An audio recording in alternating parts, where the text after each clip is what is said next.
देखिए, शुक्र अल्हम्दुलिल्लाह इलेक्शन का डेट यहाँ का भी फिक्स हुआ, नोटिफिकेशन निकल आई है। तो हम लोगों के पास जा रहे हैं जो असली डेमोक्रेसी में सरदार होते हैं, वही लोगों को चुनते हैं अपने वोट से। गुजारिश कर रहे हैं हम अपनी पास्ट परफॉर्मेंस पे और जो हमने खिदमत लोगों की 2019 से की है उसके बेसिस पे आपको मालूम है कि मैं और मेरी जमात अपनी पार्टी वाहिद जमात है जिन्होंने 2019 5 अगस्त के बाद सामने आके ज़मीनों का तहफ़्फ़ुज़ और नौकरियों का तहफ़्फ़ुज़ कराया।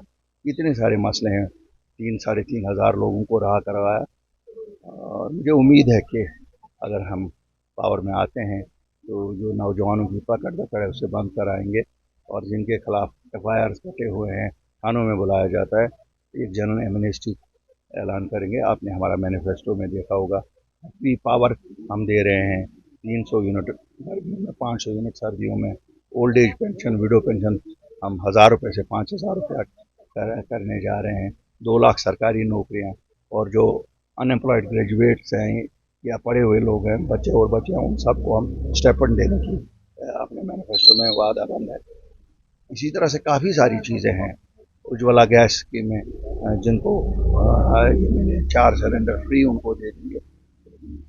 School, health services, water works, बाकी सब एक वर्ल्ड क्लास इंफ्रास्ट्रक्चर उसके लिए कायम करेंगे। देखिए, हम तो किसी अलायंस में हैं नहीं, न हम किसी पार्टी को सपोर्ट कर रहे हैं, न किसी पार्टी से हम सपोर्ट ले रहे हैं। ये ज़रूर है कि 87 की बहुत बुरी एक्सपीरियंस है जब कांग्रेस और NC का अलायंस हुआ था। 2014 की बहुत बुरी एक्सपीरियंस है जब PDP और BJP का अलायंस हुआ था। इसलिए हम अलायंसेस से डरते हैं बहुत।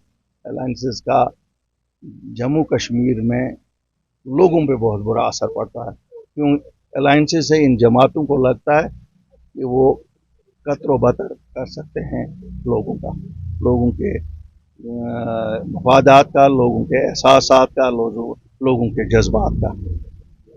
और अगर हम आज देखें जो हमारे नौजवान जेलों में हैं, या जो हमारे नौजवान इस वक्त थानों के चक्कर काट रहे हैं, या जिनकी वेरिफिकेशन बंद है, या जिनकी पासपोर्ट नहीं जुड़ा हुए हैं, FIR किसने काटे हैं?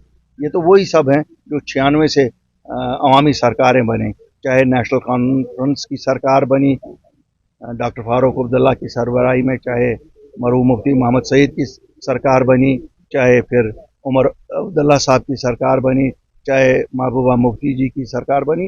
ये FIR तो वही हैं। उन्हीं FIRों पे आज बच्चों को गिरफ्तार करके अंदर रखा गया है, या पासपोर्ट बंद किए गए हैं, या वेरिफिकेशन बंद किए, या थानों के चक्कर काट रहे हैं।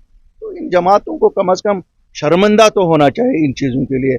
हर बार बोला कि हम ये FIR वापस लेंगे, लिए नहीं, लेकिन अल्लाह के फजल से हम वादा बंद हैं कि अगर हमारी जमात पावर में आती है 30 सितंबर का कट ऑफ डेट करके हम आम माफ़ी का ऐलान करेंगे।